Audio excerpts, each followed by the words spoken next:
So today I want to speak to you about love because February is just around the corner, and I think it's a super important topic to speak about, especially in our state of the world right now.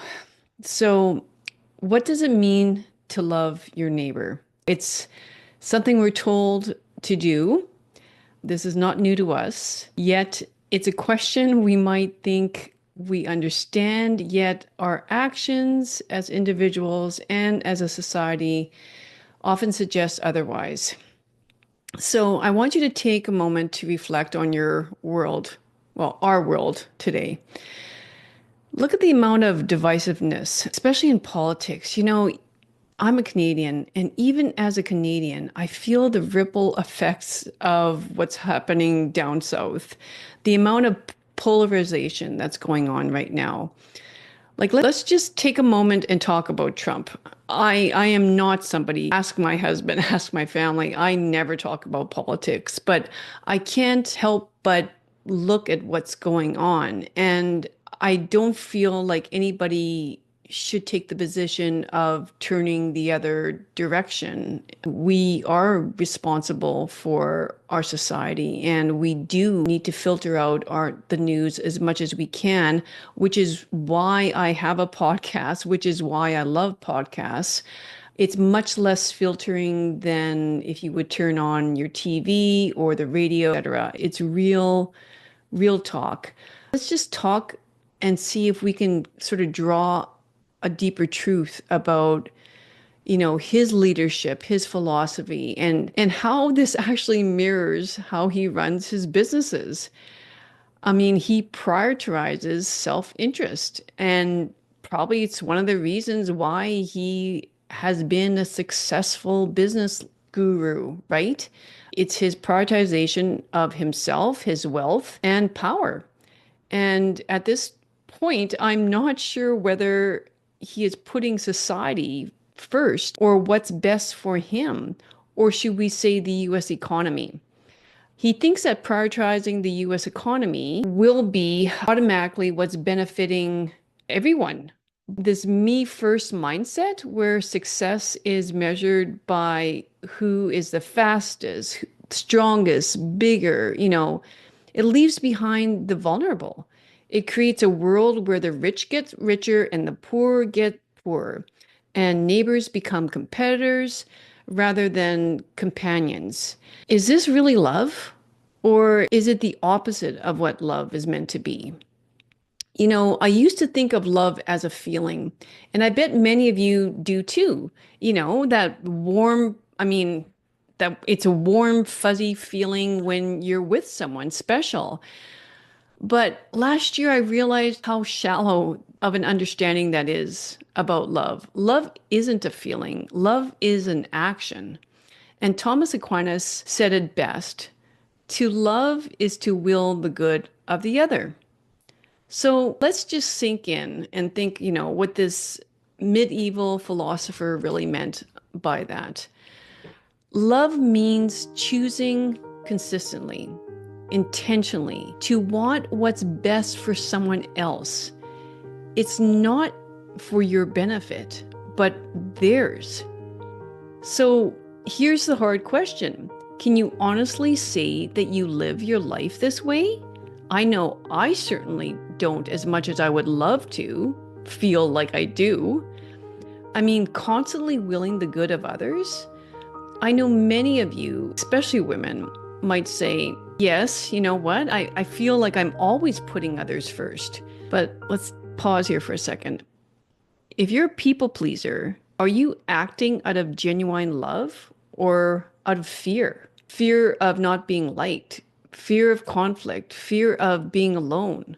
And so much of the social media right now too. Have you noticed podcast titles and YouTube titles using this fear mongering type of semantics, like the shocking truth of why, your partner is blah, blah, blah, or the shocking truth of, I don't know, your health, or why you have to start doing this today. Everything. It's like, oh my God, you know, if I don't do this right now, what's going to happen? I'm like, it's sort of everything's focused on fear nowadays. I think some of us have at times felt really sorry for our parents. My mom grew up in the 40s and the 50s. And, at that time, the fear was probably more, am I going to starve? Are we going to have enough money to buy food for my family? It's real life concerns. It's not all this false. Like it was genuine concerns. Like, yeah, this is and this is what drove them to get up every single day. Now it's just sort of like all this, the anxiety that's running through everybody's blood is because we're doing it. Like we're actually choosing to do this as a society. We're choosing to use these titles, threaten other people that if you don't love me, I'm going to cancel you or I'm going to block you. I'm going to say bad things about you. I'm going to bring up false truths about you. It's incredible. So, if your yes to doing things comes from fear, it isn't love and it's disingenuous and it does more harm than good. But, wow, like how breathtaking love becomes when it's genuine. If you've ever received true unconditional love, you know what I mean. It feels like, sounds cliche, but a warm hug after a long day. The type of hug you don't want to let go of. It's the first rays of sunshine after, a storm or consecutive dark, gloomy days in wintertime that sometimes, we live through here in the northern hemisphere. It's probably about three colors, black, gray, and white for a good, well, 5 months of our year here. Anyway, like, just the sound of a child's laughter. I mean, that's love. A handwritten note that you get from a loved one, or a call from a friend when you least expect it. This is when love is real. It draws us closer. It inspires us. It transforms us. It truly does. And I wanted to do this video because February is just around the corner, 2025. And it's the perfect time to dish out love, but not the Instagrammable kind of love filled with, these grand gestures and hashtags. None of that crap. I'm talking about the quiet, selfless acts that make a difference in your life, in your family's life, in society. It's sharing a favorite meal with family. It's laughter at the table. Just giving a genuine compliment to a stranger, opening a door for someone who's struggling. Remember, love isn't all these gestures that might give me attention. Love is willing the good of another. It's about setting aside our egos, our self-driven me narratives, our fears, and even our convenience to act in the best interest of someone else. And when we do that, something incredible happens. We too benefit, often in ways that we would have never imagined. So, here in Canada, February is deemed Heart and Stroke Month. And this, of course, is on purpose. We want this month to be focused on the heart.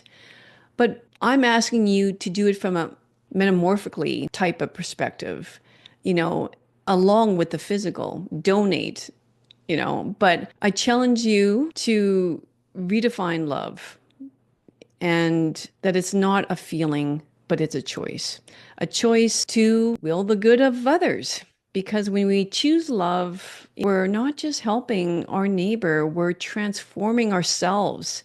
It's for ourselves and maybe, just maybe, the world around us, one act at a time, one gesture at a time, one person at a time. I don't want you to give up. I know a lot of you are scared out there, and but we can't focus on that. We have to focus on the beauty, the love, the hope, and the faith that things will get better. And we do that because we have control of our actions. So let me know how you feel about this topic, in the comments. I always appreciate it. And if this resonated with you, don't forget to share it with someone, please. Someone who might be in fear right now and is focused on the news and the media and what our political leaders are doing. So yeah, thanks. And if you like what I'm delivering, please subscribe.